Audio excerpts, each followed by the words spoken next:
We are back on News Talk 1180 KERN for the best in Saturday Talk Radio, 1230 KGEO, 1410 KERI, 1000 KKIM in Albuquerque, New Mexico, and now 3 times a week on the Internet on knookmedia.com. So, Clay, what do you think of our last guest? Oh, Russ? I always like Russ. Yeah, Russ has been a lot of fun. He's helped me out a couple of times. Has he really? Yes. Do you think it's possible to grow your business that much in such a short period of time in this economy? I don't think a real small business, no, but I think Russ works more on a medium-sized and larger accounts. Yeah. So I guess there's a possibility there, but you really have to be That's a focused. pretty big step to increase by $1 million a year. Yeah, definitely. No I mean, I haven't done that, but I've done considerably well, but not that. No, I've never have either. I mean, I've done well, but not that well. Anyways, our second guest is somebody we've had the pleasure of having on several times before, the former head of the California Republican Party, a contributor to Forbes magazine. He just wrote another great article for Forbes, Tom Del Beccaro. Tom, welcome back. Hey, guys. How are you? Well, we're doing pretty good, but it doesn't look like the Republican Party establishment is doing so good after the other night. Very, very interesting. A lot of dynamics going in there with an open primary and things of that nature. But, I think the reality is that we have a volatile electorate, and they are, how shall I say, less patient than in years past. Part of the problem with this is government has wound up promising so much, and of course government really can't deliver on those promises. And so there is this impatience, and there is a very divided electorate. I'm writing about this in my new book called The Divided Era. Oh, great. That wants results or reform, and if you're not willing to give it to them on their terms, then they're going to speak out. And I think Eric Cantor is a high-profile casualty of that dynamic. Well, is there a lesson to be learned here? Because, this obviously was a Tea Party candidate. So is there a lesson to be learned here for the establishment Republican Party? Well, I've been saying for a while now that it's the most important thing the establishment needs to understand is this, that Romney got 3 million less votes than McCain. Wow. And the only way to win that's a staggering number, 3 million. The only way to win in 2016 is if they get those 3 million votes back and some. Well, how do you do that? You can't do it by taking aim, literally, politically, at the Tea Party. They're the people that stayed home instead of voting for Romney, along with some other sectors. The only way you can do it is to find a way, issues that will co-opt them, get them to believe you're going to do something that they like. Look, we've been here before. When Reagan ran for president, the conservatives were not happy with the Republican establishment. They were tired of Ford liberalism, the Ford Republicans. On the other hand, Reagan faced a real independent party challenge. If you look at John Anderson, he came out of the chute with 19% in the polls. So Reagan faced trouble on his right and trouble on his left. Yet John Anderson didn't win a single precinct, even his own. And conservatives were happy with Reagan because he adopted an agenda of government reform that pleased everyone. So the real lesson here is Republican establishment needs to stop shooting at the 4 million voters it needs to get back in the fold.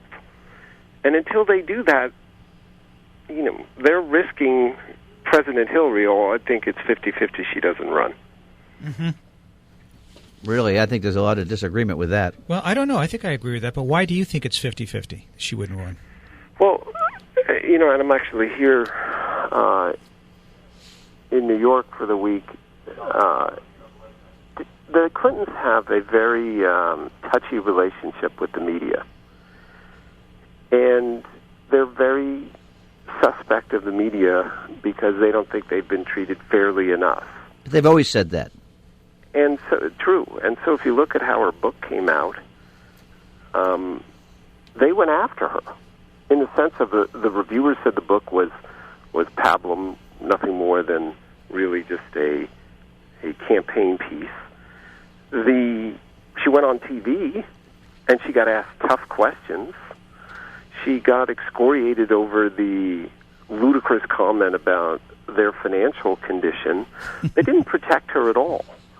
And so she will need media protection because she has no, even she couldn't say what her grand achievement was as Secretary of State. So she's reminded as she steps into this that the media will be less favorable to her than it was to Obama. In fact, the reason why Obama's president is because the media was tired of the Clintons. How will they be happy with the Clintons again?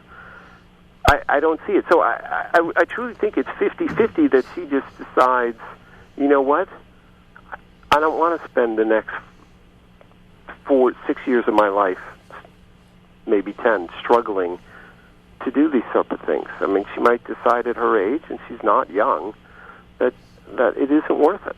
Mm-hmm. Our guest by phone is the former head of the California Republican Party, Tom Del Beccaro.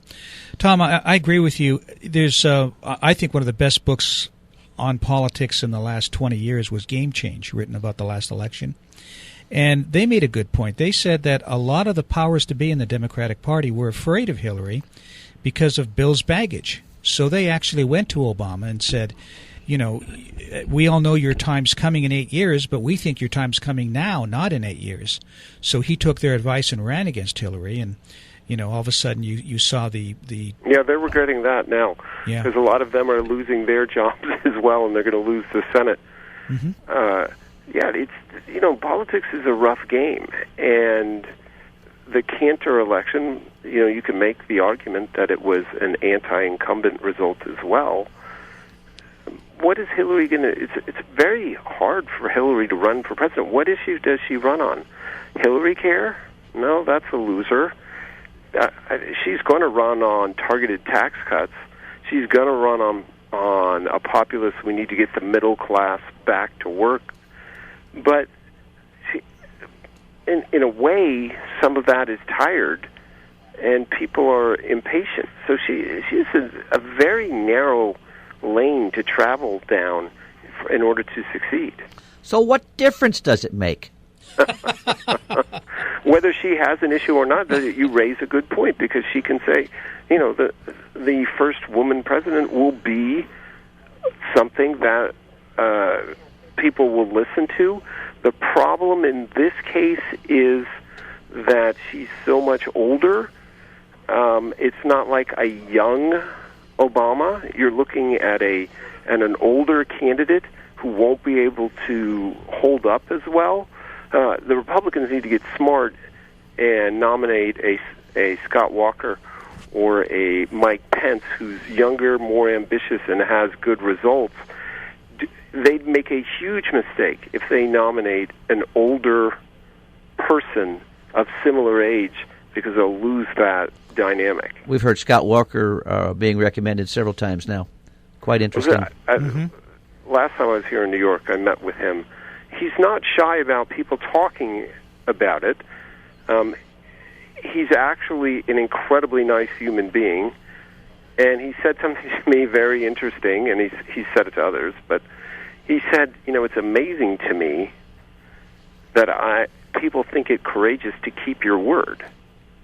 And what did that tell you about politics? And also, I'm a huge Mike Pence fan as well. Both of them have great records running their state and turning things around, which, by the way, is exactly what we need right now, someone with a strong record. And Republicans do much better running from outside of Washington than inside of Washington. The old saw about running against City Hall, actually for Republicans, is critical. Because if you're part of the machine, Republican voters don't believe you can change the machine. And that, of course, is another way to look at Eric Cantor. Well, if Hillary gets elected, it'll be the last woman president we'll ever have. I'll tell you this. If Hillary had been elected, things would not be as bad today as they are with Obama. But the problem for Hillary is they reversed the order, and she doesn't have it to change things around. Right. What's needed to change things today is not within her arsenal. You need a Republican to come in and actually make changes. And the VA is the perfect opportunity for Republicans politically, as tragic as this is turning out to be, because the VA is single payer. It is a big government program. Exactly. It is a failure, and everyone cares about vets. So if a Republican nominee was smart, they would craft a complete reform bill for the VA and run on that and say, look, we have government, but we can't let it go on in its current format. So here's our reform, and dare Hillary to fight against reform. That's a great idea. Tom, let's pick it up there when we come back from the break, okay? We'll be back in a moment on Taking Care of Business on Koerner Radio News Talk 1180.